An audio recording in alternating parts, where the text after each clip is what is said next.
Ya, bismillahirrahmanirrahim. Assalamualaikum warahmatullahi wabarakatuh. Alhamdulillahirabbil alamin. Allahumma shalli ala sayyidina Muhammad wa ala ali sayyidina Muhammad. Rabbitu billahi rabba wa bil islam dina wa bi Muhammadin nabiyya wa rasula. Rabbi zidni wa warzuqni fama ma'bad. Alhamdulillah hari ini kita bisa silaturahim lagi ya di hari Senin pagi. Ya, kita ngopi pagi, ngobrol pagi. Kita akan melanjutkan obrolan kita di pertemuan-pertemuan sebelumnya, tapi spesial hari ini saya ditemani dengan Ciker. Ini produknya Ali Bakery. Kemarin saya dari dan dikasih ada produk di Ciker Chief Sifon kering. Dari Jogja. Sifonnya Jogja. Masya Allah. Ini untuk teman ngopi pagi kita hari ini. Teman-teman sekalian, insya Allah di seluruh Indonesia yang semoga selalu dirahmati oleh Allah. Pagi hari ini kita live dari kantor Sinergi di Yogyakarta, ya, masih dari Jogja. Beberapa hari ini saya ada di Jogja, dan kita akan lanjutkan tema kita sebelumnya, masih ngobrol seputaran dengan transformasi 4.0. Kemarin kita udah 2 episode kita membahas tentang transformasi 4.0, dan sekarang kita dilanjutkan ke episode berikutnya ya, dalam konteks kita berbicara tentang 4.0 ya. Masya Allah, ini di Bogor teman-teman, banyak teman-teman yang soleh yang sudah berkumpul semua. Ada acara bahagia camp, ada Ustadz Lukman dari Munzalan, dan juga ada teman-teman saya lihat ada Kang Andi, ada Ustadz Sandi, ada Dokter Andika, dan seterusnya lagi ngumpul. Masya Allah, luar biasa.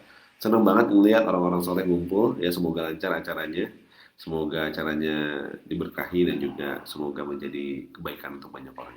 Nah, teman-teman semua, sahabatku sekalian ya, transformasi menjadi perusahaan 4.0 ya. Kemarin kita bahas yang 1.0 itu adalah perusahaan yang hanya berpikir tentang jual beli untung rugi gitu saja ya. Artinya kalau kita ngeliat zaman dulu, banyak pedagang-pedagang yang dia berpikirnya hanya berdagang. Bertransformasi ke 2.0, jadi banyak orang bilang pedagang harus naik kelas menjadi seorang entrepreneur. Nah, bedanya pedagang dan entrepreneur. Nah, kalau entrepreneur dia sudah membangun tim, bangun sistem menjadi sebuah perusahaan yang profesional. Nah, tapi muncul lagi gerakan yang namanya social planner gitu. Kenapa? Karena hanya menjadi profesional entrepreneur kadang tidak memikirkan dampak sosial, maka banyak pengusaha-pengusaha menjadi social planner gitu ya, menjadi pengusaha-pengusaha yang berbasis sosial. Dan muncul lagi ada namanya, kalau kita ngelihat masalah-masalah sosial ini bukan hanya sosial saja, tapi karena kita bertransformasi ya, saya membuat gerakan ini ada namanya yang keempat 4.0, yaitu ada spiritual enterprise ya. Nah, bagaimana kita mentransformasikan perusahaan kita menjadi perusahaan yang punya fondasi spiritual yang kuat, sehingga mau kena badai, mau ada covid, mau ada pandemi, insya Allah kita masih akan tetap kuat gitu ya. Nah, ini yang kita pengen install, kita pengen diterapkan di perusahaan-perusahaan. Pertemuan pertama ya, 2 episode sebelumnya kalau teman-teman mau lihat itu saya bicara tentang why, big why-nya. Pertemuan kemarin saya menyampaikan tentang what dan juga how to, walaupun masih sedikit ya. Nah, pertemuan kali ini kita akan lanjutkan lagi di how to-nya. Nah, perusahaan-perusahaan yang berbasis dengan spiritual enterprise gitu ya, bagaimana perusahaan itu diinstal, maka ada tiga tahapan, 3 level gitu. Nah, yang pertama itu adalah ownernya. Ownernya dulu harus memiliki pondasi spiritual yang kuat ya. Kalau ownernya belum memiliki pondasi spiritual yang kuat, maka susah untuk menginstal. Kenapa? Karena owner akan menjadi contoh. Yang kedua, baru setelah ownernya, yang kedua adalah corporate-nya, perusahaannya harus membuat rule of the game ya tentang spiritual enterprise. Dan yang ketiga ini adalah timnya baru, jadi karyawannya, staffnya. Nah, kalau 3 ini sudah bisa di blend, maka perusahaan itu akan menjadi perusahaan yang bisa berbasis spiritual. Nah, ini satu hal yang memang mungkin baru mungkin di banyak orang. Tapi saya meyakini ini bukan hal yang baru, karena dari dulu sebenarnya perusahaan-perusahaan yang berbasis spiritual itu udah banyak banget gitu ya. Nah, yang pertama kita lihat owner. Jadi bagaimana menjadi bertransformasi menjadi perusahaan yang spiritual enterprise atau 4.0 ya, yang bisa tahan di dalam kondisi badai macam-macam ini. Pertama, owner. Owner ini harus memiliki definisi yang di-redefine. Nah, ini istilahnya kalau untuk bertransformasi kita meredefine, mendefinisikan ulang. Ada yang harus didefinisikan ulang oleh owner ini tentang harta gitu ya. Jadi apa sih harta ini sesungguhnya gitu ya. Harus punya neraca akhirat. Nah, ini nanti akan saya bahas khusus ya, tema tentang financial mastery jalan langit. Nah, kira-kira gitu. Jadi ini agak berbeda dengan financial mastery karena kan bertolak belakang kadang KPI-nya ya. Nah, jadi owner ini harus, kalau kemarin kita sudah membahas tentang membangun visi, menginternalisasi dan seterusnya. Nah, hari ini owner ini harus menjadi memiliki persepsi tentang harta yang benar. Persepsi tentang harta itu apa gitu? Coba misalnya saya tanya sama teman-teman ya yang hadir. Kalau seandainya kita punya mobil, kita punya rumah gitu ya, itu kira-kira harta kita bukan ya? Kira-kira. Mungkin ada yang mau jawab, boleh dijawab di chat ya. Nah, insya Allah ini sudah banyak yang datang juga. Pak, ini tadi Mas Mujahid tanya, ada nggak yang tiap pagi ngikutin gitu ya? Nah, ini ada Bu Santi dari Bali. Oh, ini setiap ada kopi pagi datang terus dia. Bu Santi. Ya, ada beberapa Bu, ada, oh iya, benar karena di Bali sudah agak siang ya di sana ya. Ini ada Bu Hanifah Nur Hakim, Rumah Bidara Makassar juga hadirin, rajin juga nih ya, Bu Hanifah nih. Bukan, ya, wah ini sudah mulai ini ya. Nah, benar banget apa yang disampaikan Bu Hanifah. Segala yang kita miliki di muka bumi ini ya, yang masih kita pegang itu sebenarnya pinjaman menurut saya. Jadi harta yang selama ini kita anggap, kita kejar, kita cari itu, eh, menurut saya itu bukan bukan milik kita. Tapi itu pinjaman yang kita masih punya hak pakainya saja. Kenapa saya bilang itu bukan milik kita? Yaitu bagi saya itu adalah titipan. Bagi saya itu adalah pinjaman dari Allah yang kita dikasih kesempatan untuk makai, tapi nggak bisa kita bawa mati kan, kayak kira gitu. Kecuali ya kita paham apa esensi dari harta kita sesungguhnya. Nah, apa sebenarnya harta kita sesungguhnya? Harta kita sesungguhnya menurut saya adalah segala sesuatu yang sudah kita transfer ke akhirat. Nah, maksudnya segala sesuatu yang sudah kita transfer ke akhirat itu gimana? Harta kekayaan kita di dunia, hasil kerja keras kita yang sudah kita transfer dalam bentuk zakat, infak, sedekah, wakaf gitu ya, belanja di jalan Allah gitu. Nah, inilah sesungguhnya harta kita sesungguhnya. Kita punya rumah, rumah itu belum tentu menjadi hak milik kita gitu. Kenapa? Belum tentu jadi harta kita. Kalau seandainya kita cuma pakai untuk kehidupan kita sehari-hari saja gitu ya, mungkin betul secara dunia itu milik kita. Tapi bisa jadi ketika kita meninggal, ya kita nggak akan bawa mati itu gitu, bahkan untuk jadi rebutan anak-anak kita. Tapi ketika rumah itu kita wakafkan atau ketika rumah itu misalnya kita jadikan misalnya, oh nanti ini bagian dari masjid, TPA dan seterusnya, nah maka insya Allah ya rumah itu akan mengalirkan kebaikan sampai dengan kita meninggal nanti di akhirat. Nah itulah harta kita sesungguhnya, bekal kita. Karena sejatinya kita tinggal di dunia itu hanya untuk mencari bekal. Nah, inilah yang harus kita punya persepsi yang benar gitu. Kalau persepsi kita, adab kita tentang harta itu masih belum benar, capek, bisnis itu capek banget gitu. Nah, maka owner itu harus bisa mentransformasikan perusahaannya untuk punya definisi tentang harta yang sesungguhnya. Nah, sehingga ini juga kita harus install ke tim kita, ke karyawan kita, ke semua orang yang ada di perusahaan kita bahwa kita membangun aset akhirat. Nah, jadi bukan hanya sekedar membangun aset dunia gitu ya. Jadi membangun apa? Membangun mesin penghasil amal kebaikan, amal soleh sebesar-besarnya. Jadi pengusaha 4.0, 4.0, apakah harus sukses? Iya, harus sukses. Apakah harus secara ukuran bisnis pada umumnya di dunia itu harus kaya raya, harus besar bisnisnya? Saya sangat setuju sekali ya. Harus kaya raya, harus besar bisnisnya, gitu ya. Tapi ya bukan hanya semata-mata untuk mengumpulkan pundi-pundi uang untuk dirinya pribadi, tapi bagaimana untuk menjadikan perusahaan yang besar tadi mesin kebaikan amal soleh. Nah, inilah yang harus kita install, inilah yang harus kita bangun, inilah yang harus kita ciptakan di dalam perusahaan kita. Yang pertama, owner harus punya persepsi tentang harta atau harus punya apa ya namanya bahasa adab terhadap harta ini. Jadi kita paham betul bahwa harta kita sesungguhnya adalah bukan yang kita miliki di dunia, tapi harta kita sesungguhnya adalah apa yang sudah kita transfer ke rekening akhirat. Nah, untuk itu di perusahaan spiritual enterprise, KPI atau goal utamanya itu adalah bagaimana kita bisa membangun mesin amal soleh ini sebesar-besarnya. Jadi membangun perusahaan itu untuk apa namanya satu kebaikan sebesar-besarnya gitu. Jadi untuk siapa? Ya, untuk ownernya, untuk manajemen, untuk timnya, untuk semua orang yang dari sekitarnya. Nah, inilah yang harus kita pikirkan gitu. Ini yang pertama gitu. Berpikir adalah untuk bagaimana membawa kebaikan untuk akhirat, membawa tabungan untuk akhirat. Nah, yang kedua, kalau kita ingin menjadi apa namanya transformasi ya setelah ownernya punya frame yang sama. Nah, bagaimana frame ini kita bawa kepada perusahaan corporate gitu ya. Tadi yang kedua itu adalah corporate-nya. Kita ukur mesin itu yang harus seperti apa gitu. Mesin kebaikannya seperti apa.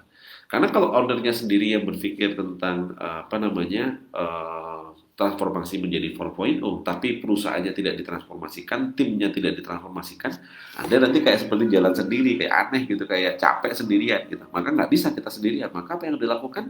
Nah, ketika owner itu sudah punya persepsi, yes, saya mau bertransformasi, yes, saya mau menjadi perusahaan 4.0, yes, saya sudah apa namanya mendedikasikan perusahaan ini untuk menjadi tabungan akhirat untuk semua orang yang ada di perusahaan. Artinya kalau ibarat naik mobil, ibarat kita mau naik kapal, sudah kita ganti halauannya. Yang tadinya kita hanya pengen cari sukses dunia, semuanya masing-masing cari sukses dunia, sekarang sudah kita alihkan tujuannya ke akhirat. Nah, Masya Allah, ini luar biasa ya. Nah, di dalam perusahaan 2.0, dalam perusahaan yang 4.0 ini, maka yang kedua adalah perusahaannya harus ditransformasikan. Perusahaan yang transformasikan maksudnya apa? Maka aturan-aturan rule di dalam perusahaan ini harus kita transformasikan. Apa saja misalnya? Satu, berarti kita berbicara tentang apa? Bicara tentang bisnis proses. Ya kalau di perusahaan itu kalau saya membangun sistem IC itu, ya kita pasti mulai dari situ. Apanya aja? Maka mungkin bisa jadi visi misi harus ditransformasikan. Visi misi perusahaan, ya mulainya dari sana gitu ya. Visi misi perusahaan harus ditransformasikan. Yang tadinya mungkin punya visi misi menjadi perusahaan apa segala macam. Nah itu Anda tanya. Apa visi akhirat dari perusahaan kita? Kemarin sudah kita bahas. Jadi visi akhirat perusahaan kita breakdown turunkan menjadi visi dunianya. Menjadi visi dunia turunkan lagi menjadi apa namanya misi dunianya. Misi perusahaan kita breakdown lagi turunkan menjadi goals atau resolusi, turunkan lagi menjadi apa namanya lebih kecil lagi menjadi culture budaya dan seterusnya. Nah, ketika sudah punya turunkan semua itu menjadi sebuah bisnis proses. Nah, bisnis proses itu artinya apa? Kita contoh di perusahaan mungkin kita bisnis prosesnya hanya dari pagi masuk jam 8 sampai dengan jam 5 sore. Nah, di dalam perusahaan spiritual enterprise, saya juga ini belum bisa menjalankan 100% ini perusahaan, masih baru di beberapa unit, tapi insya Allah mohon doanya, ini kita terus saya akan roadshow tahun depan insya Allah tentang spiritual enterprise ini, tapi sampai akhir tahun ini mau saya install dulu semuanya di perusahaan, di apa namanya di perusahaan kami dulu. Jadi ketika saya sharing cerita panjang lebar juga, insya Allah sudah apa ya namanya sudah terimplementasi dengan baik gitu ya. Jadi paling enggak, tapi hari ini saya pengen ngajak teman-teman semuanya gitu ya. Nah, apa yang nanti bisa kita rubah? Yang pertama adalah kalau define-nya sebelumnya itu adalah perusahaan, di dalam spiritual enterprise, maka bisa kita geser define-nya. Define-nya apa? Define-nya berarti bisa contoh, perusahaan kita itu misalnya kita redefine menjadi masjid gitu misalnya. Jadi artinya apa? Berarti bagaimana kita membangun di tempat perusahaan kita, kalau memang punya tanah bagus apa segala macam, kita punya masjid. Yang masjid itu memiliki perusahaan, bukan kebalik, bukan perusahaan punya masjid, tapi masjid punya perusahaan. Jadi kita bangun holding di atas dari perusahaan kita, itu adalah masjid. Wah, itu keren banget itu ya. Kenapa saya bilang seperti itu? Karena kalau perusahaan punya masjid, biasanya masjidnya nggak kerawat, masjidnya nggak keurus gitu ya, hanya sekedar tempat sholat apa segala macam. Tapi kalau dibalik holding company-nya itu adalah masjid, ya yang masjid itu punya perusahaan, itu beda cerita gitu. Beda ceritanya artinya apa? Maka atasnya kita itu adalah siapa? Masjid. Masjid punya siapa? Punya Allah. Wah, ini masalah dia akan menjadi luar biasa gitu. Nah, maka apa? Maka tadi yang menjadi visi dari owner tadi, keuntungan perusahaan itu bisa kemana? Bisa masuk ke masjid, masjid bisa memberdayakan masyarakat, memberdayakan umat. Wah, ini panjang nih ceritanya episodenya kalau kita membahas. Tapi kita harus bangun holding company-nya. Jadi artinya kalau seandainya holding company-nya adalah masjid, nanti holdingnya masjid berarti artinya siapa? Semua karyawan itu marbot. Kira gitu. Semua karyawan itu adalah takmir gitu. Jadi artinya konseptualnya kita harus bisa berubah cara berpikir. Itu poin pertama.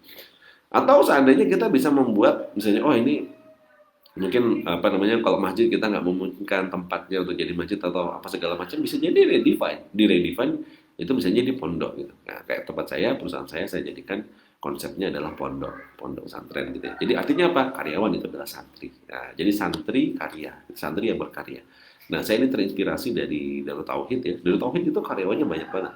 Tapi ketika saya ngobrol dengan ketua yayasannya sama Pak Gatot, kita nggak punya karyawan gitu ya. Loh, kok nggak punya karyawan? Ya, ini santri karya. Wah, Masya Allah. Apa bedanya karyawan dan santri karya? Nah, kalau karyawan itu ya kerjanya normal kayak orang lain, jam 8 pagi, jam 5 sore, di luar itu dia mau ngapain, kita nggak punya hak untuk ngatur dan seterusnya gitu. Tapi ketika itu menjadi santri, ya dia angkatnya adalah belajar, ya di situ tapi belajar digaji gitu ya. Belajar tapi dapat gaji kan luar biasa. Santri di pesantren lain kan bayar, ya. Santri di pesantren kita dibayar kan keren. Nah, itu nanti dirubah akadnya. Nah, nanti maka kita bisa ngelihat, ngechecklist kayak orang lagi mondok, itu walaupun mondoknya misalnya di kantor cuma jam 8 masuknya, tapi yang mulainya bisa kita absen, subuhannya bisa kita absen gitu ya. Terus kegiatan-kegiatan pada subuhnya bisa kita absen sampai syuruknya dan juga nanti mungkin duha dan seterusnya. Wah, ini Masya Allah keren banget. Jadi perusahaan kita akan menjadi mesin kebaikan yang begitu luar biasa, menggerakkan banyak orang, membangun budaya atau culture untuk apa namanya, perusahaan yang benar-benar berbasis spiritual. Wah, ini saya ngerasa kayaknya kalau itu terjadi di perusahaan kita, Masya Allah keren banget. Perusahaan kita akan menjadi perusahaan yang begitu luar biasa dan semoga Allah akan berkahi. Ya. Nah, jadi kita redefine dulu perusahaannya. Kita mau jadikan apa perusahaan kita nanti? Ya, kalau saya sedang mau mentransformasikannya, ini menjadi pondok. Gitu. Saya install sedang pondok pesantren. Jadi setiap cabang, setiap perusahaan itu ya seperti pondok pesantren. Gitu. Jadi kita apa namanya nyantri lah, gitu ya, nyantri di perusahaan. Nah, itu tadi yang kedua corporate. Sehingga ketika menjadi seperti pondok pesantren, yang kita punya pondok pesantren punya amal-amal usaha, amal usahanya apa aja ya? Amal usaha itu anak-anak perusahaan kita, maka visinya jelas gitu ya. Nah, ini bisa menjadi pendekatan gitu ya. Ada dua tadi modelingnya ya. Satu bisa basisnya adalah masjid, misalnya yang kedua bisa basisnya adalah pesantren gitu ya. Nah, ini pendekatan-pendekatan yang bisa kita lakukan.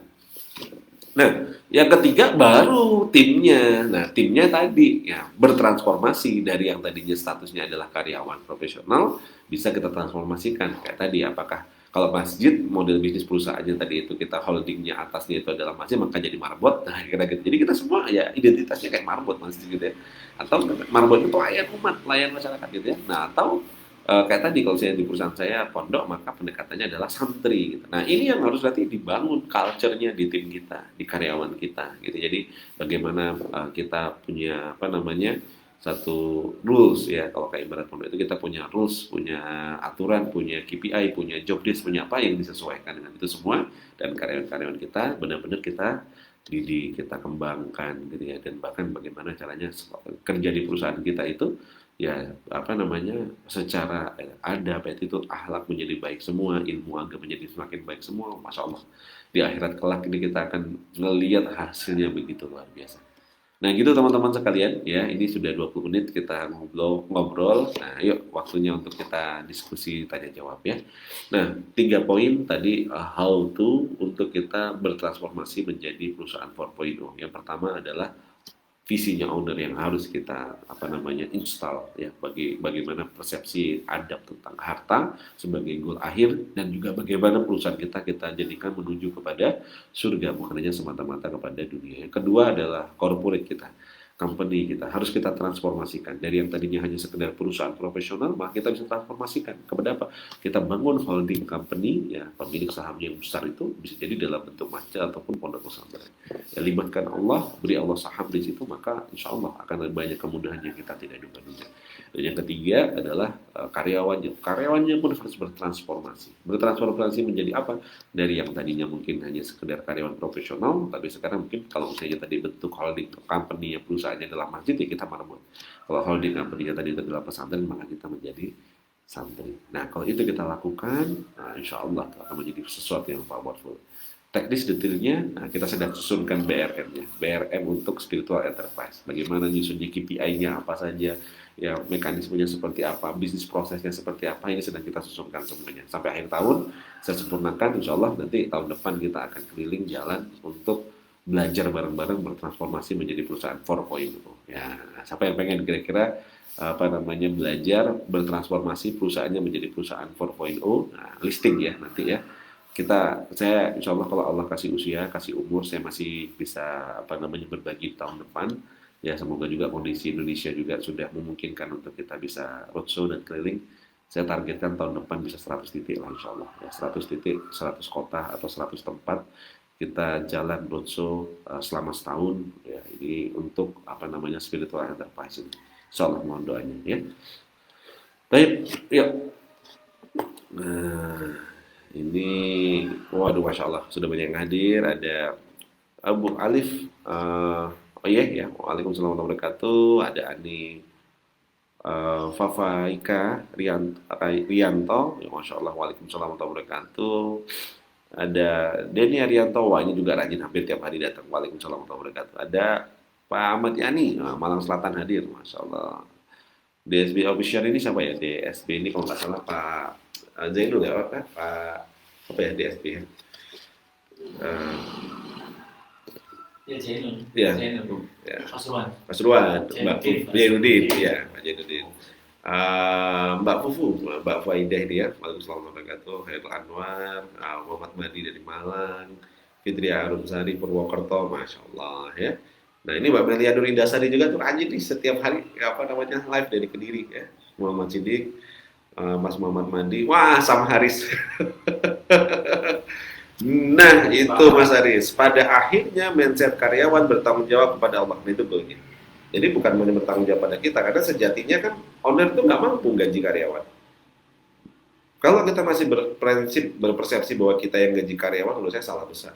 Yang gaji karyawan itu Allah.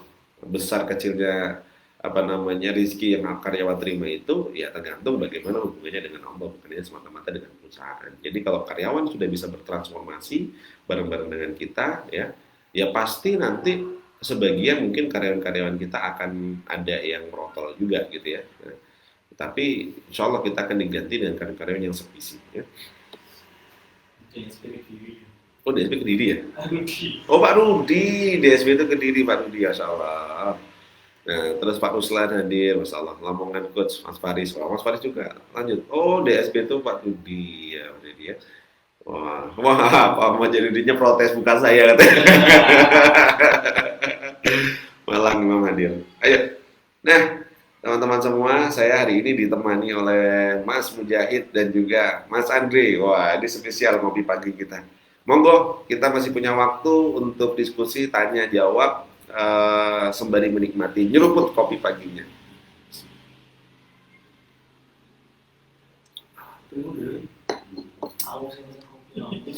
Silakan. Kalau ada pertanyaan bisa diisi di kolom chat. Pertanyaannya.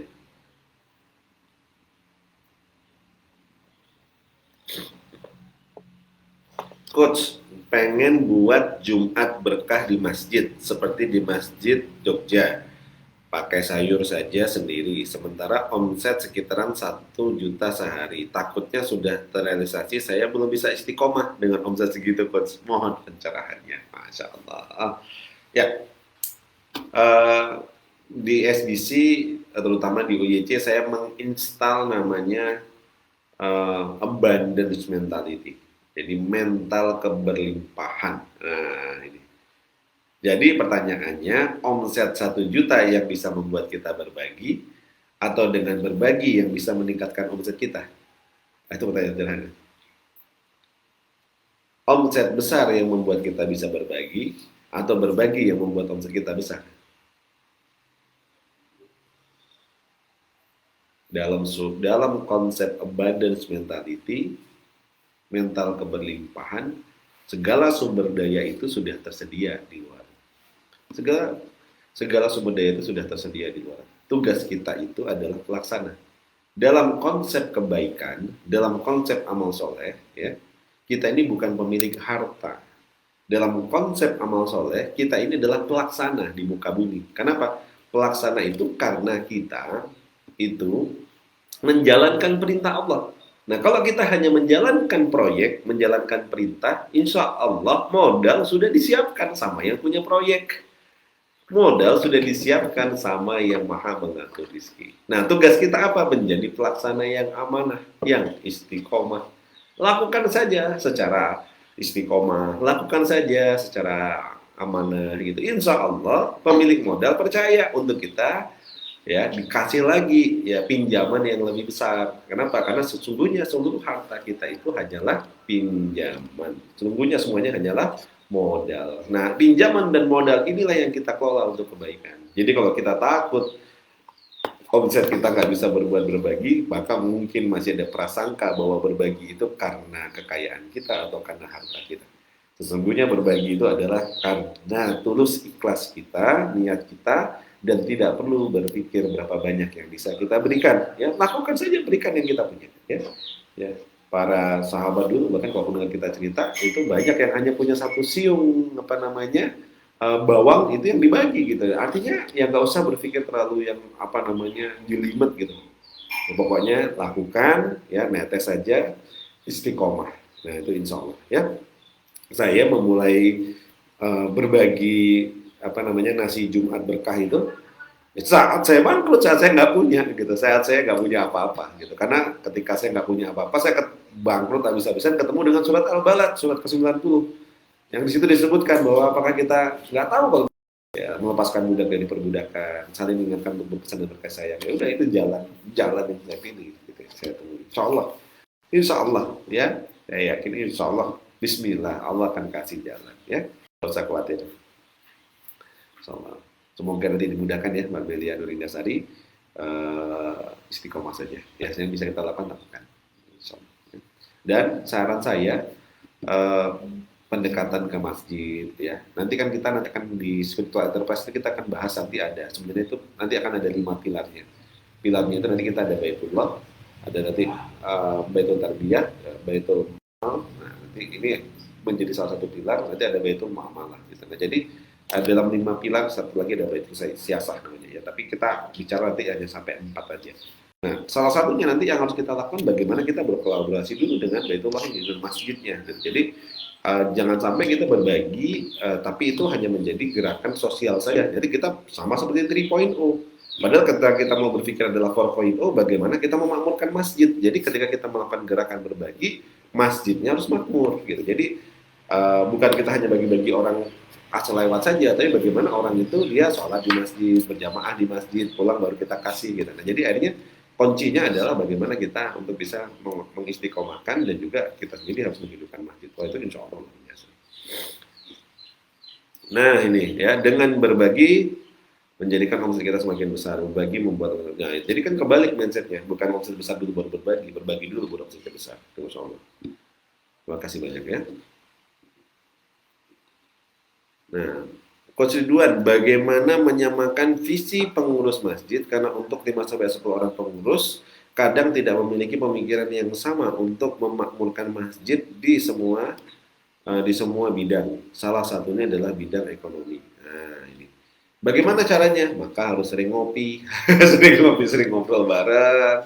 Ya,